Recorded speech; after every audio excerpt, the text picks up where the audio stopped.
I want to talk about Luka Doncic. Now, I know it's kind of a leap at this point. Why am I talking about Luka Doncic? Well, one reason is because last night at time of recording, Luka Doncic did something that none of us as basketball fans have ever seen before because it actually has never been done before. He had a 60-point, 21 rebound, 10 assists triple-double in an overtime victory last night. And yeah, it's as crazy as it sounds. 60 points, 21 rebounds, 10 assists. That's bananas. I mean, that's just absolutely incredible. Luka is an absolute freak. And he's so much fun to watch. And I know that a lot of people, obviously less people now, but a lot of people don't think that Luka is, among, the elite in the NBA yet because he does leave a little bit to be desired on the defensive end, quite frankly. But I'm going to say this right now. Last year, and quite frankly, possibly the year before, I was one of those people that thought that Joel Embiid should have won the MVP, especially last year. Joel Embiid, I've been one of his biggest fans since he came into the NBA. I think that he is the best center in basketball, other than maybe Jokic at this point. I mean, it's hard to argue against Jokic. He's absolutely unbelievable, but Joel Embiid is a better defender. His points per game is ridiculous. His rebounds are ridiculous. He obviously he's putting up more blocks per night. Now, Jokic is obviously he's arguably one of the most complete offensive basketball players that has ever played the game, especially for a center. I mean, a guy that goes out there and averages 9 assists a night at the center position for a number of years straight. I mean, that's incredible. It's virtually unprecedented in the NBA at this point. So he is remarkable. So other than Jokic, I would say Embiid is probably your best center in the NBA at this point, and I don't even think that's much. You can present to me whoever you want. You can present to me Anthony Davis, Karl Anthony Towns. Doesn't matter. I'm taking Joel Embiid over any of those guys. And so for me, I really thought that Joel Embiid should have won the MVP last year, and I said at the beginning of this year, I think that this might be the year that Joel Embiid can win it. The only other guy that I think has a real legitimate shot of winning an MVP this year is Luka. And the reason I said that is not because, it's not because a guy like Giannis or Jason Tatum or, again, a Nikola Jokic, it's not that they can't win it. Of course they can. But at this point, other than Jason Tatum, Giannis has already won his MVP, so, that story it's not like a storybook ending for Giannis. He finally wins MVP, right? Steph Curry is always a threat to win MVP, but he's going to be hurt for quite a bit this season already. He's already been hurt for about a week. He's going to be hurt for another 2 or 3 weeks, and when a guy is injured for that much of the season, it's really hard to win MVP at that point, and you never know. He could be out for longer. He could get injured again. You just never know. And then, obviously, guys like Kevin Durant have already won MVP, and Kevin Durant's having an MVP caliber season as well. For me, there's just not a lot of guys that I thought had a unique opportunity that haven't won an MVP yet to win this year. To me, there's 3 guys: Jason Tatum, Joel Embiid, Luka Doncic. And if I had to pick an MVP right now, as much as my heart is telling me Jason Tatum because, hey, best player on the best team, that's a pretty good argument for MVP, right?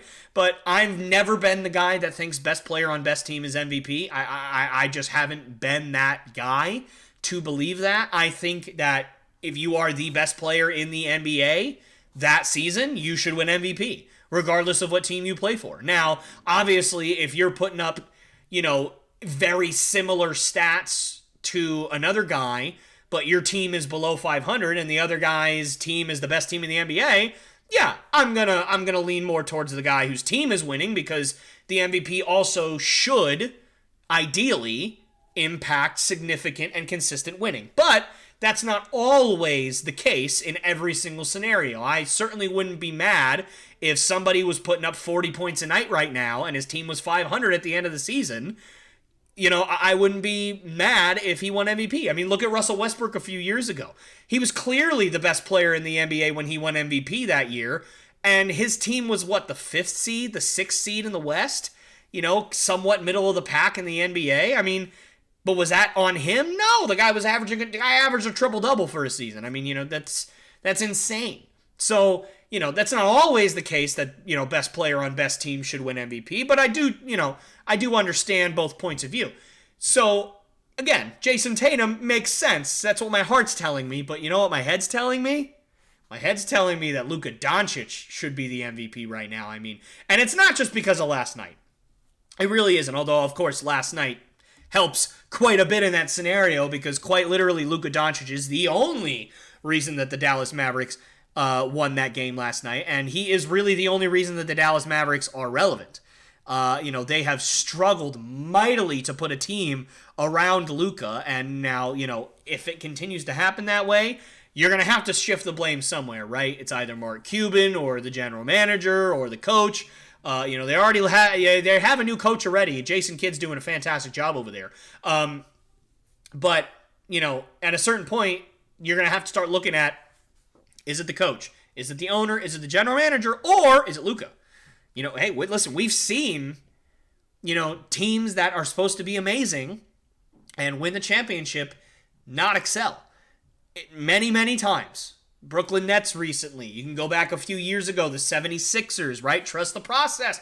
Trust the process was supposed to take over the NBA, and it just didn't work. And the reason ultimately that it didn't work, we all saw it, was because of Ben Simmons. It wasn't because of the general manager not being able to put a solid team around anybody. It wasn't because of the coach not being able to do anything. Now, sure, those, it's not like they were all perfect, but mainly the reason is because, quite frankly, Ben Simmons was not that guy. He was not the guy that fans, coaches, anybody, the front office, thought that he was. So we've seen this happen many times before. So if it keeps happening over and over and over again, people might have to start looking at Luka as the problem. Now, I'm not saying Luka's the problem right now because as far as I'm concerned, he's not even close to the problem. But hey, listen, in 3 years, if the Dallas Mavericks continue to be mediocre, then blame's going to start being thrown around in all directions. And if you think that that's crazy, it's not like it's not happened before, guys. It's not like it's unprecedented. How much hate did LeBron get early in his career? LeBron is one of the best players ever. Many people will argue that he's the number one player, and many more people will argue he's number two. So, as far as I'm concerned, LeBron James is a top 5 player of all time, bar none, first ballot Hall of Famer, multiple-time NBA champion. Have we forgotten that early in his career, people thought LeBron James was the reason teams couldn't win a championship? LeBron was selfish. LeBron's play style wouldn't work. LeBron couldn't carry a team by himself. LeBron this, LeBron that. And all that turned out to be so silly and wrong. LeBron is amazing. Think about it. He's putting up 27 points a night. At year 20 in the NBA, we have not seen anything like this before. Yeah, is he as good as he used to be? No. Is he as healthy as he used to be? No. But he's still incredible and so fun to watch. So, and people thought that guy was the problem at one point for why his team wasn't winning a championship. So, it's not like generationally good players haven't been told that before. Shaquille O'Neal's another example. He went to the Lakers and they lost in the playoffs a couple of years before they got that three-peat. And people thought, oh, Shaq's a great player. He's a dominant force, but can he win the big one? That's what people will say. Giannis, same thing. Kevin Durant, same thing. It's not like it is unprecedented. So if it continues to not work, don't be shocked if that happened. But right now, Luka Doncic is killing the game. Absolutely killing the game. And as far as I'm concerned, he's my pick for MVP right now. I know. I'm a Celtics fan. I should stick with Jason Tatum. And listen, if Jason Tatum wins the MVP over Luka Doncic, I will obviously be over the moon happy. But for me, the most valuable player in the NBA right now is Luka. The guy is just an animal. Listen, 33 points a night, 9 rebounds, 9 assists, The guy is just killing it. Now, again, on the defensive end, he leaves a lot to be desired. But look at the team that he has around him. His second best player, arguably, comes off the bench. Christian Wood. At least his second best offensive player comes off the bench. The other really good player, Spencer Dinwiddie.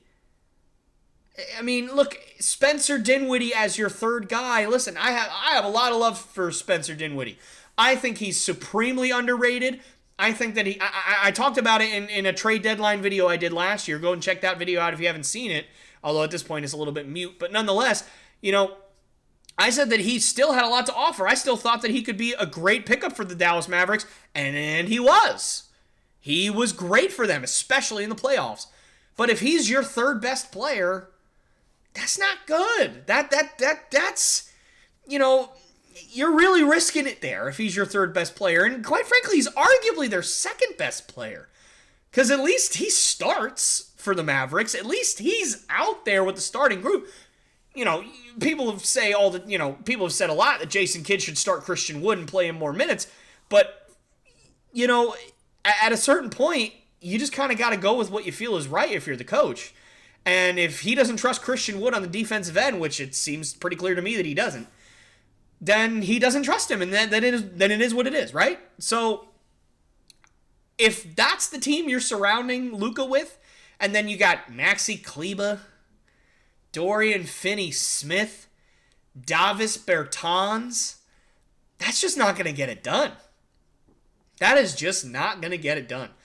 And I just think that they need more. Now, listen, they have been in kind of the circulation, trade talks for Trae Young of the Hawks. Now, if they got Trae Young on that team, that's a scary shooting duo. But again, you do have to worry about defense.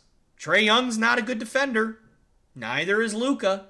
He's not as bad as everybody says he is, but he certainly is not an elite defender by any stretch. And then you got Christian Wood, who's not that great of a defender. You got Spencer Dinwiddie, although I think if they did trade for Trae Young, I feel like Spencer Dinwiddie would be the key piece in that trade. I don't really see a world where Spencer Dinwiddie and Trae Young are still on that team, considering the Mavs don't really have a lot of pieces that would be valuable to the Hawks. Unless they're just going to give up like 9 first-round picks, which please don't do that for Trae Young. And again, that's no disrespect to Trae Young. He's a great player, but I just don't think any player is worth 8 first-round picks. We saw that with James Harden. Brooklyn sold their soul for James Harden, and he stuck around for about a year. And then they got 2 first-round picks back for him and Ben Simmons. No player is worth 8 first-round picks. People were talking about Kevin Durant in the offseason being traded for 10 first-round picks, and it's like, why would you sell your franchise like that? There's just no, you're just going to hurt yourself long-term. There's no point in doing that. But anyways, point being, Luka, despite having a pretty lackluster roster around him, has completely dominated. Now, think about how difficult that is. Teams know who he is. Teams know that the Dallas Mavericks do not have that many consistent weapons around Luka at this point. It is pretty much the Luka Doncic show, and he is the guy, and that is it. It's not like LeBron, who also has Anthony Davis, and then really nobody else. Although right now he doesn't even have Anthony Davis, because Anthony Davis is hurt for the 13,000th time in his career. But at least when AD's healthy, LeBron has an arguable top 10 player in the NBA when he's healthy. Actually, arguable top 5 player in the NBA when he is healthy. So, at least he has that. Luka doesn't have that. Luka has Luka's Batman. There is no Robin right now. There is no Robin for Luka. So, what are you going to do? I mean, they had Porzingis, but they decided to ship him off to Washington, which I think was the right move. I don't think Porzingis was the best fit for them, and it turned out to be, pretty accurate, but I don't think Christian Wood's the best fit for them either. And right now, they're struggling to stay 500 right now, and Luka's putting up numbers that are just insane, and they still aren't very good. If Luka gets hurt, if Luka sprains his ankle, they're done. I mean, they're going to lose every game. They've got nobody else. Spencer Dinwiddie at that point can average 25 or 30 points a night, and they're still not going to have nobody. So, for me, the most valuable, the term most valuable player in the NBA right now has got to be Luka. It's got to be Luka. There's obviously arguments to be made for plenty of other guys that I've mentioned already. But if I had to pick one right now, Luka's my pick. Hey guys, me again. Thank you so much for watching one of my clips from the Lopes Goes Last podcast.